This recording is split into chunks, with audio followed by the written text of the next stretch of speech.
Yo. What's going on, guys? Today I'm going to talk to you about my journey with martial arts. Martial arts. How did it affect my life? Martial arts have been a great part of my life, a great part of my self-development, a great player in creating the man I am today and building and shaping my character as well. I started martial arts pretty young, when I was about 11, maybe 12, 11, 10 years old. And I was still living in Morocco with my parents. I was a kid at that time. And you know, kids in Morocco, we go out to play in the street. Unlike today, like you barely see any kids in the street playing. But back in the day, we used to go out and play in the street, play football, hide and seek. You know, kids played in the street. You know what I mean? So I was a kid playing in the streets, but I used to get beat up by other naughty kids. I used to get beat up. And one time my father bought me for my birthday a BMX bike. Like one of the BMX bike. It was blue and white. I was so happy, so happy. It was like a big surprise for me. And I took that thing outside and I was riding that thing. And you know, it was still new and shiny. So I guess some older kids just took it from me. Just beat me and took it from me. So I came back home crying. Oh, they took my bike, they beat me up. So my father took me out and okay, let's go look for your bike.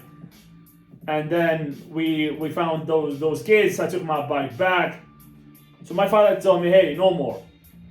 I'm gonna take you to a karate club so you can learn how to defend yourself. So he took me to the karate club. And what did I know? You know, he took me to karate. There's the only thing that was, I guess, closed and available to our house.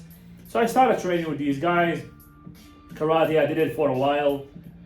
And then, you know, we moved because my father was in the military in Morocco. So every 4 years, we used to live in a different place, in a different city. So we moved around and I signed up actually to other gyms.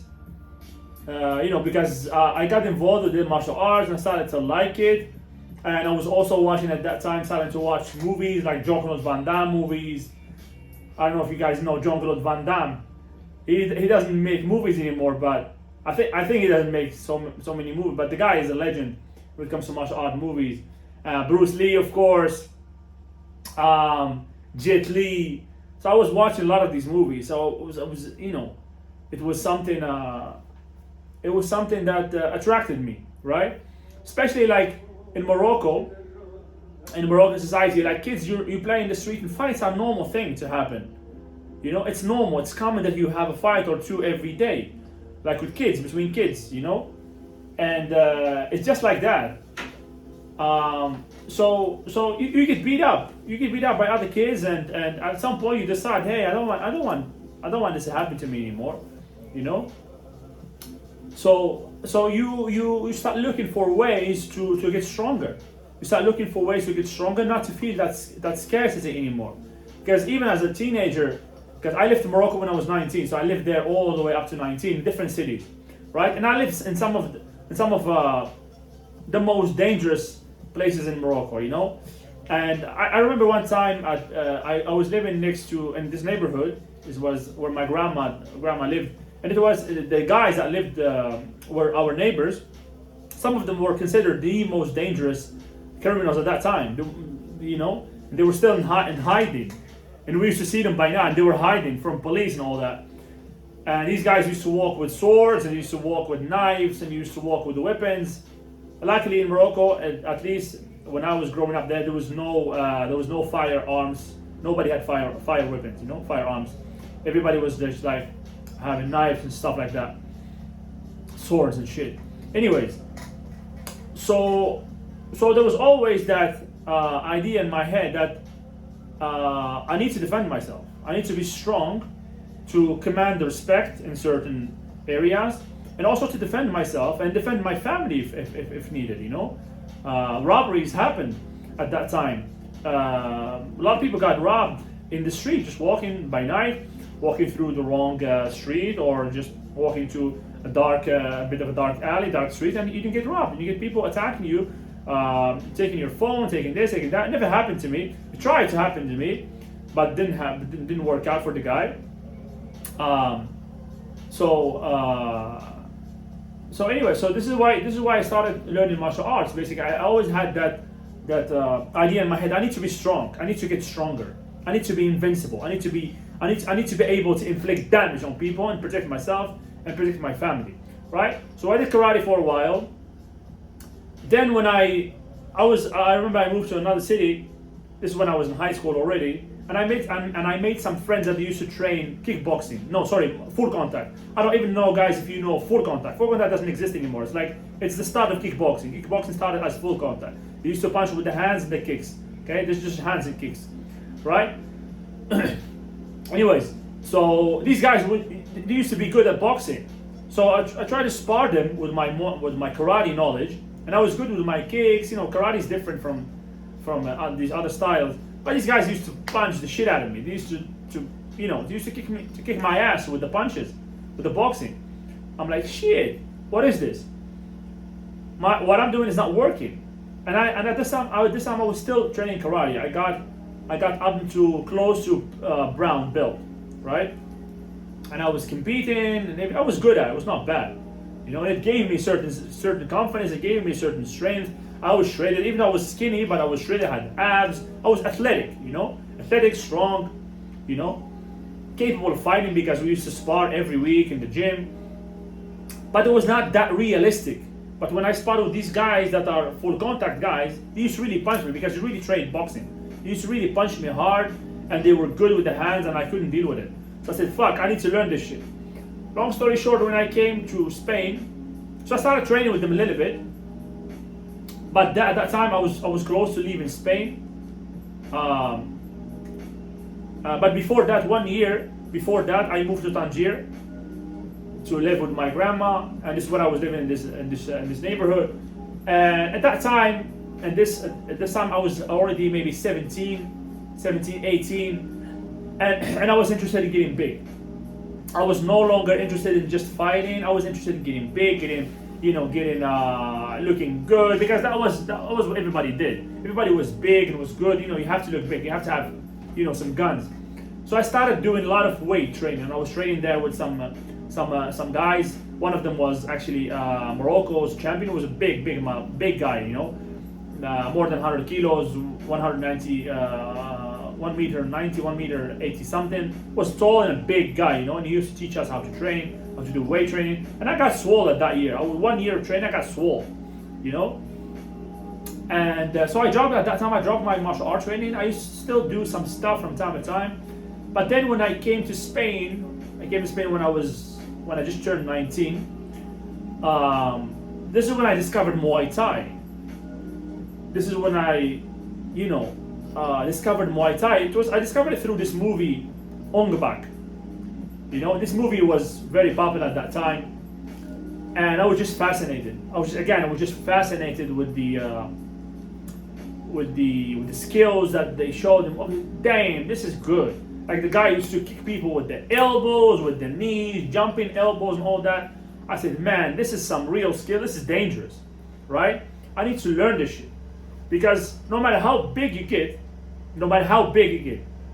if you got two people against you and you don't know how to fight, you're probably getting knocked out.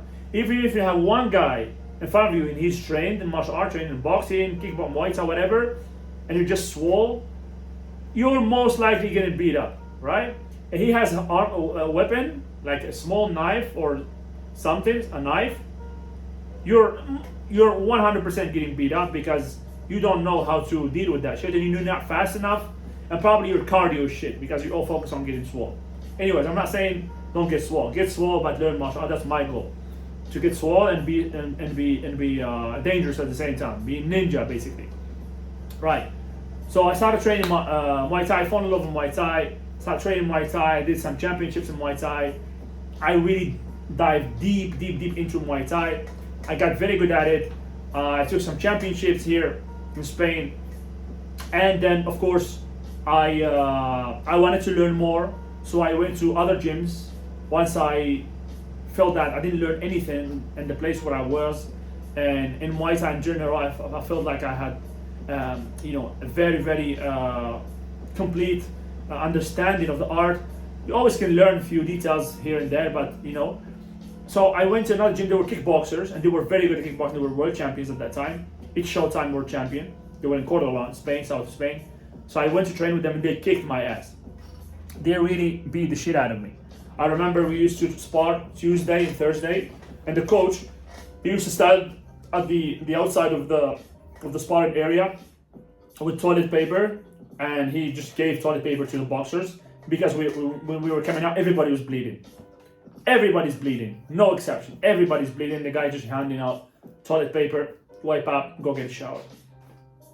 So that was good. I learned, I understood that I needed to sharpen even more. I need to take more skills. And that was the boxing side. I didn't, in Muay Thai, you're very good with the elbows and everything, but you have a kind of an open guard because you're forced to open up your guard a little bit because of the elbows. You need to be ready to clinch and to use the elbows. But kickboxing, there's no clinching. Kickboxing, there's no clinching, no elbows. So the guys are pretty tight, like boxers, and they come into you with that long combinations. And if you don't know how to deal with it, you're gonna get caught. So I learned with them a little bit, and I trained there for a couple of years, maybe. And then when I moved to Marbella, I came here and I took my boxing to another level. I came to the MTK gym here, and I started training here with the guys. There were at the time some really talented boxers there. Even the Gypsy King used to come here and train. So we had the chance to watch that and learn from the coaches there and everything. We had some great coaches there as well. I continued training boxing there in the MTK.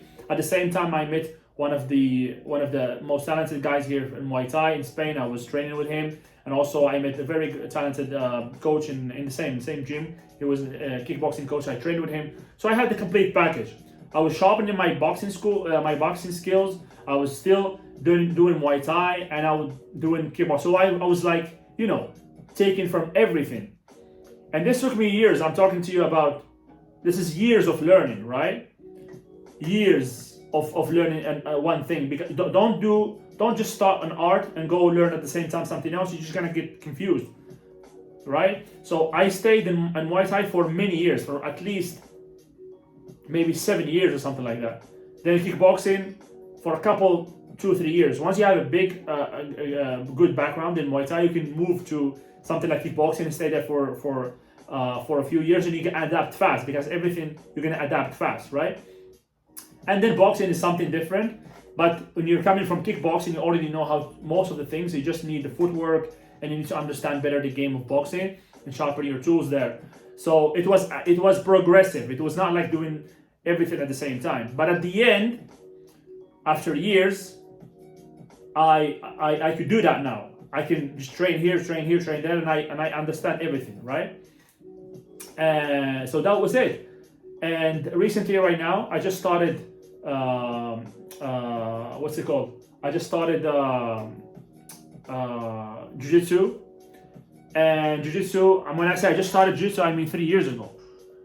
Right? 3 years ago I started jiu-jitsu, and I'm still young in the game. And I'm learning it, I'm loving it. This is my story with martial arts. I'm a blue belt, I'm a 2-stripe blue belt right now at jiu-jitsu. Soon I'm gonna be competing soon.